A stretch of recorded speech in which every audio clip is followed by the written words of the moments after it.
Hello बच्चों, let's read this question. The question says how many subatomic particles are present in an alpha particle used in Rutherford's scattering experiment. Option first, number of protons 4, number of neutrons 0 and number of electrons 0. Option second, number of protons 2, number of neutrons 0, number of electrons 2. Option third, number of protons 2, number of neutrons 2 and number of electrons 0. Option fourth, number of protons 2, number of neutrons 2 and number of electrons 1.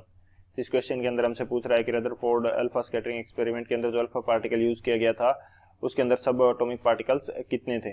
तो बात करते हैं की concept की. की concept की यदि बात की जाए, की कंसेप्ट, तो हमारे पास क्या की कंसेप्ट रहेगा इस क्वेश्चन के लिए.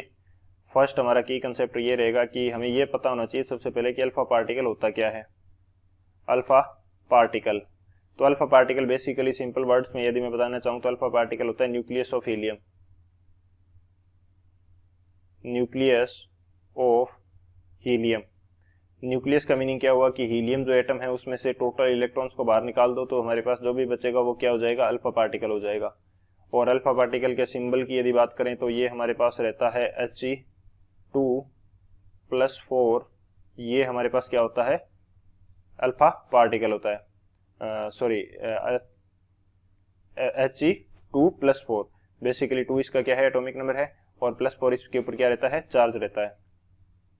सॉरी, यहाँ पे +4 नहीं, यहाँ पे क्या आएगा, यहाँ पे हमारे पास आएगा +2. ये हमारे पास क्या होता है, +2. एंड इसका जो मास नंबर होता है वो क्या रहता है, हमारे पास 4 रहता है. सो बेसिकली ये हमारे पास क्या रहता है, हीलियम न्यूक्लियस, और इसको क्या बोलते हैं, अल्फा पार्टिकल बोलते हैं. सो एक तो ये हमारा की कंसेप्ट हो जाएगा. सेकेंड हमारे पास की कंसेप्ट क्या होगा कि जो हमारे पास नंबर ऑफ न्यूट्रल कंडीशन के अंदर यदि हमारे पास एटम क्या है, न्यूट्रल है, न्यूट्रल एटम है, तो इसके अंदर हमारे पास जो नंबर ऑफ प्रोटॉन्स होते हैं वो इक्वल होते हैं नंबर ऑफ इलेक्ट्रॉन्स के. नंबर ऑफ प्रोटॉन्स हमारे पास किसके इक्वल होते हैं, नंबर ऑफ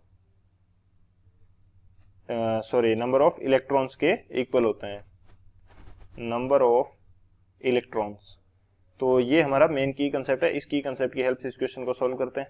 तो बात की जाए यदि सॉल्यूशन की, तो सॉल्यूशन हमारे पास क्या होगा. मैं सबसे पहले बात करता हूँ हीलियम की. हीलियम को हम रिप्रेजेंट करते हैं 2He4 से, यानी कि इसके अंदर नंबर ऑफ प्रोटॉन यानी कि जड कितना है, जड है 2. तो इलेक्ट्रॉन का नंबर भी कितना होगा, इलेक्ट्रॉन का नंबर भी हमारे पास होगा 2. और जब इसका मास नंबर कितना है, 4 है, तो नंबर ऑफ न्यूट्रॉन्स भी इसके अंदर कितने होंगे, 2 होंगे. लेकिन जब मैं अल्फा पार्टिकल की बात करूंगा तो वो क्या है, हीलियम न्यूक्लियस है, यानी कि 2 इलेक्ट्रॉन्स वो कर रहा है रिलीज. तो इसके अंदर नंबर ऑफ प्रोटॉन्स कितने होंगे, 2 होंगे. नंबर ऑफ इलेक्ट्रॉन, जब 2 इलेक्ट्रॉन थे वो इसने रिलीज कर दिया, अब इसके पास कोई भी इलेक्ट्रॉन बचा नहीं, तो इलेक्ट्रॉन का नंबर 0 हो जाएगा. और नंबर ऑफ न्यूट्रॉन अब क्या हो जाएंगे, नंबर ऑफ न्यूट्रॉन अब भी हमारे पास क्या रहेंगे, 2 रहेंगे. तो हमारे पास यानी कि अल्फा पार्टिकल के लिए जो डाटा है वो क्या रहेगा, प्रोटॉन्स का नंबर कितना रहेगा, 2 रहेगा, इलेक्ट्रॉन नंबर 0 रहेगा, और न्यूट्रॉन का नंबर कितना रहेगा, 2 रहेगा. तो कौन सा ऑप्शन करेक्ट होगा, जो ऑप्शन सी है हमारे पास, number of protons 2, number of neutrons 2 and number of electrons 0, ये हमारा करेक्ट होगा. So option C is the final answer. I hope you understood it well. Best of luck. Thank you.